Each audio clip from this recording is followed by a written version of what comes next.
When I was on Roadworthy Rescues, I brought a Thunderbird back to life after 30 years. Then I had that happen right away. Okay, Roadworthy Rescues had everything a great car show should have. Derek Barry's skills, of course, in careful rebuilds of old cars. The show showed how fans could bring old cars back to life by taking them on trips. A lot of people quickly became fans of the show because they liked how it mixed fun and useful information. Even though a lot of people liked the show, it ended very quickly. Why? Not low scores or not being interested, but a big change in the company. Want to know more? Join us as we find out why Roadworthy Rescues stopped. Before we talk about why the show ended, let's talk about where it all began. You see, Roadworthy Rescues didn't just appear out of nowhere. Derek Barry's love of fixing up old cars was the start of it all. You may already know that Derek was famous in the car world before the show started. He brought old, neglected cars back to life on his YouTube site, Vice Grip Garage, with a mix of skill and fun, and gained a lot of loyal fans. Because they were so simple, his movies stood out. He didn't have a fancy shop or use any fancy tools. Besides loving old cars very much, he knew a lot about how things worked.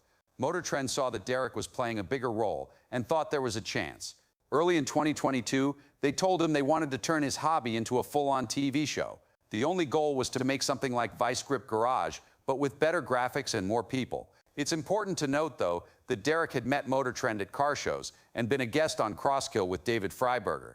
That publicity probably helped seal the deal, and the rest is history. Derek took junk cars all over the U.S. and told stories about them as he went on the show. It was in an episode of Roadkill from 2022 that fans first heard about the show. Derek showed up and gave hints about it. He stayed true to himself and made sure the show was real for 3 years. A lot of people watched the show, but it was canceled along with the new TV shows. Without a doubt, giving up on the show was a surprise.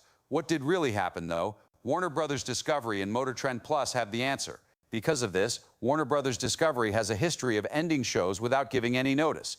The company has always said that its goal is to make as much money as possible while also making things that work with its dynamic business plan. To do this, the company went through all of its shows again and cut the ones that didn't fit with its new goals. After Warner Brothers Discovery gave Motor Trend Group to Hearst Magazines, this wasn't the case. What does the sale have to do with the fact that Roadworthy Rescues is no longer happening? Anyway, it was said that Warner Brothers Discovery was having a tough time with its $45 billion debt before it sold Motor Trend Group. All of its networks had to cut their budgets by a lot because of this. This is why the company shut down Motor Trend's production offices as part of its plan to change how it works. Because of this, a number of in-house shows had to be shut down. The 13th season of Roadkill, one of Motor Trend's most popular shows, was the last one.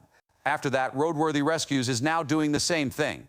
A lack of money was the main reason why the show had to end, but other factors also played a part. Moving Motor Trend to Discovery Plus and Max was another big reason the show had to end. Motor Trend said it was moving its shows to a new place before it was sold in 2020. Warner Brothers Discovery didn't keep material about cars on a separate platform. Instead, they added Motor Trend Plus shows to Discovery Plus and Max. A lot of Roadworthy Rescues fans followed the show to its new site, but not everyone found it easy, so fewer people watched. Because Discovery Plus required a subscription, it was also harder to get people who already watched a lot of TV to sign up. Some longtime fans also thought that the show lost the things that made them like it in the first place as it got better. People who watched went down a lot, which meant less money was made. And because the streaming business is so competitive, only the shows that make the most money make it. Warner Bros. Discovery was already having money issues, so this drop in viewers was likely a good reason to end the show. People who liked Roadworthy Rescues were mad and upset when it was dropped. Fans went online and in groups to say what they thought when they heard that Warner Brothers Discovery, the company that owns Motor Trend, had to cancel all of its own shows because it wasn't making enough money. A lot of people on Reddit said that Discovery Plus messed up Motor Trend. Some even said that the show was very important to them. Discovery has fumbled Motor Trend so hard, it should be studied, they said. Fans liked how real the show felt. There are car shows that are more about drama than fixing cars, but Roadworthy Rescues was all about fixing cars. It looks like Derek's friends liked that about him a lot. People liked how he did things and said he was funny without trying too hard on car sites. His do-it-yourself style made the show stand out, and fans thought it was interesting for everyone, not just wealthy collectors.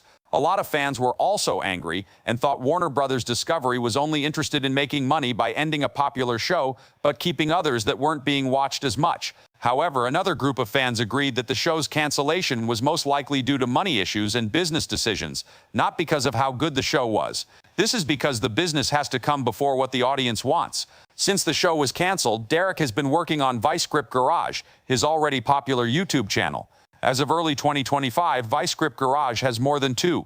Still has 22 million followers and is Derek's main site, where he works on it even more.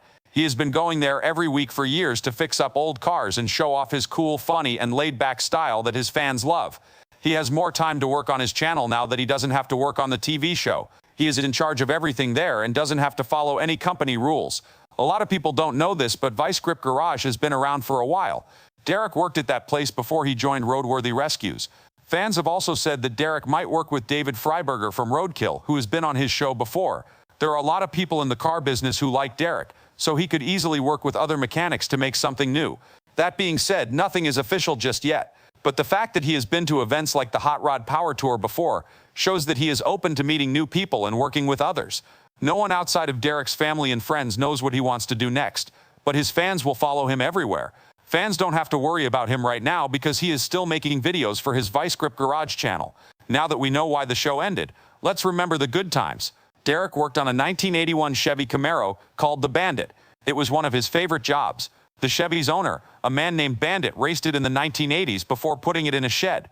There was something good in the Chevy, even though it looked rough and cheap at first. Derek set out to fix it up. He actually did that. He gave the Bandit another chance on the dirt. In a different show, Derek had to fix up a 1970 Chevrolet Chevelle SS. He said that the well-known power car had not been used for years on their family farm.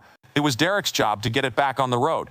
He and his brother took great care to fix up the car and return it to its original state. This shows how much they value preserving the history of cars. Derek also worked on the show to fix up a 1967 Ford Mustang Fastback that had been parked for 28 years. Derek fixed up the car so that it could be driven again after not having been on the dirt for a while. While Roadworthy Rescues was still on, Derek also worked on a 1928 Ford Model A, a 1937 Chevrolet Deluxe, a 1966 Pontiac Tempest, and an old Oldsmobile.